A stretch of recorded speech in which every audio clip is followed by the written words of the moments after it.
Hi, we're Jake and Emily, the two roaming souls. We travel full-time in our camper van to find the top things to do in each city or town we visit.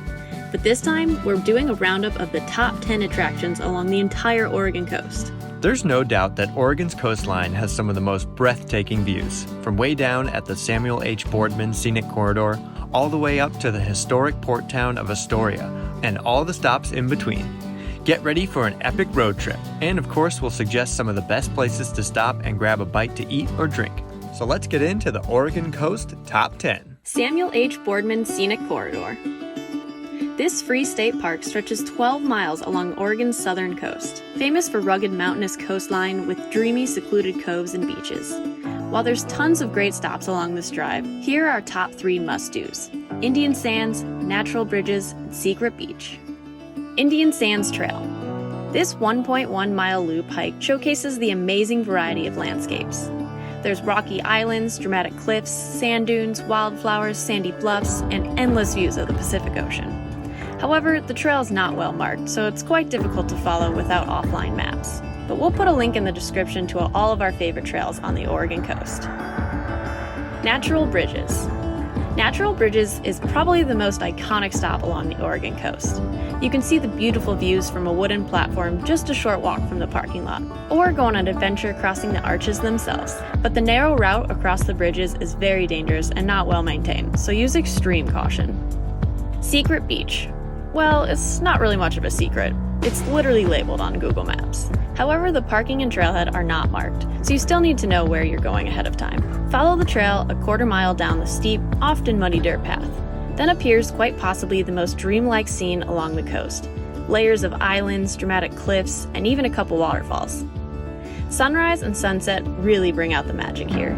It can also be a popular place to put in your kayak, and if you don't have experience sea kayaking, consider booking a local guide to bring you through the unique sea caves. We rented with South Coast Tours, and it was such a cool way to experience this coastline. Oregon Dunes National Recreation Area. Between Coos Bay and Florence, you'll find the largest concentration of coastal sand dunes anywhere in North America. These massive sand dunes have formed over millions of years and are a unique blending of sand, forests, and wetlands. The most fun way to explore the dunes is by renting a dune buggy, but you can also hike around the area or even go sandboarding. Heceta Head Lighthouse. Just north of Florence, you'll find Heceta Head Lighthouse. This picturesque lighthouse is certainly one of our favorites along the coast. Standing 56 feet tall, it's rated as the strongest light on the Oregon coast, whose light can be seen up to 21 miles offshore. But it's not the stats that make this place special. It's the incredible scenery surrounding it that creates an almost fairy tale setting. There is a short 0.5-mile hike up to the lighthouse, and it costs $5 to park in the lot. During summer, there are often volunteers allowing tourists to visit inside the Lighthouse Museum and inside the old Lightkeeper's house, which is now turned into a bed and breakfast for guests. Thors Well and Spouting Horn. These two attractions are located at the same site just south of Yachts, Oregon. Thors Well is like nature's fireworks show, as big waves come crashing in, creating an explosion of water through this collapsed sea cave. And then the receding water creates an enchanting 360 waterfall. Really, you could sit here and watch this for hours. The best time to see Thors Well at full force is during high tide. But of course, use extreme caution because waves can change in size without warning, and getting sucked out could be fatal. And just behind Thors Well, you'll find Spouting Horn, another natural spectacle that erupts during high tide. This geyser blasts water in the air when the waves create pressure under the rocks. These two magical wonders are an amazing sight to see. Yaquina Head Outstanding Natural Area. You'll find Yaquina Head Outstanding Natural Area just north of the town of Newport. It certainly competes with Heceta Head for beauty. With the yellow wildflowers and blue-green water crashing against the cliff's edge, it's easily postcard-worthy. This lighthouse has been active since 1873 and is still the tallest lighthouse on the Oregon coast. Head down to Cobble Beach to spot wildlife and explore lively tide pools. Devil's Punch Bowl. Located just north of Newport, at Otter Rock, you'll find Devil's Punch Bowl. This massive hole in the rocks is a magnificent sight. To go inside and explore, you'll want to time it up with low tide. Otherwise, at high tide, the waves are crashing inside, preventing access, but it's still cool to see from above. And there's a couple businesses up top, like the famous Moe's Chowder, a winery, cafe, and surf shop. There's an easy trail north of the parking lot down to Otter Crest Beach, where you can enter the Punch Bowl. And this beach has some incredible tide pools too. Just be careful to only step on rocks or sands so you don't trample the intertidal species. Pacific City. If you can time up your Pacific City visit with beautiful sunny weather, it's like paradise on Earth. The Chief Kiwanda Rock is a haystack rock that rivals the more famous one at Cannon Beach, which we'll cover later. This is the home of Pelican Brewing, whose waterfront location is just amazing. Stop in here for some food and of course some tasty craft beers. Plus, Pacific City has no open container law, so if you like some of the beers inside, grab a six-pack from their gift shop to enjoy on the beach. And the fishing fleet of dories do something very unique here. Depending on the tide, you can catch them docking their boat ashore.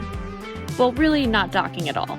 The boats drive full speed at the beach, lifting their motor at the last second, then use trucks and trailers to take them out in between the waves. It was like nothing I've ever seen before.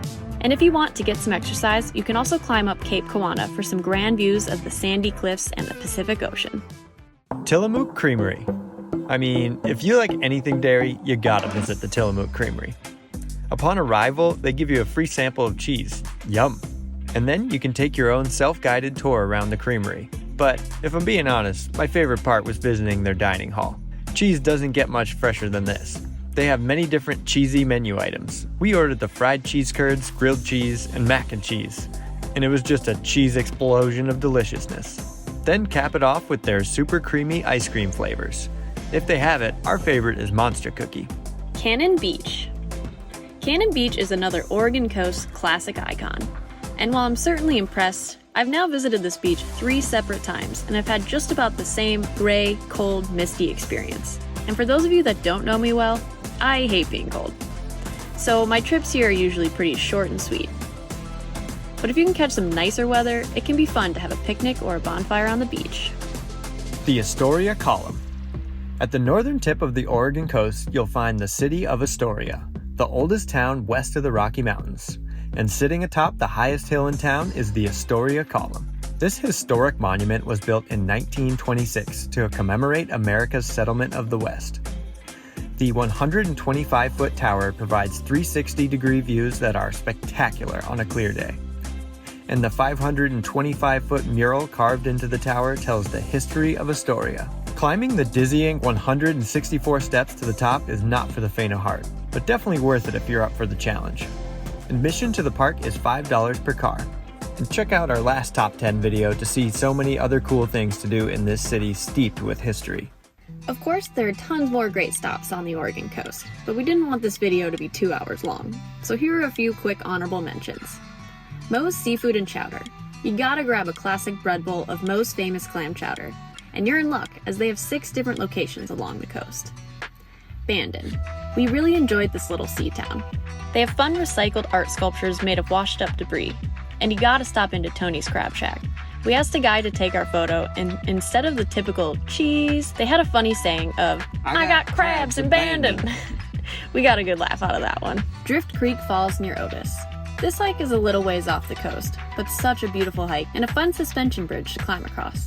The hike is moderately easy, 3.2 miles with 541 feet elevation. Neskowin Beach, aka Ghost Beach. This was initially going to be in our top 10, but the last time we visited in 2024, there was just a few stumps showing.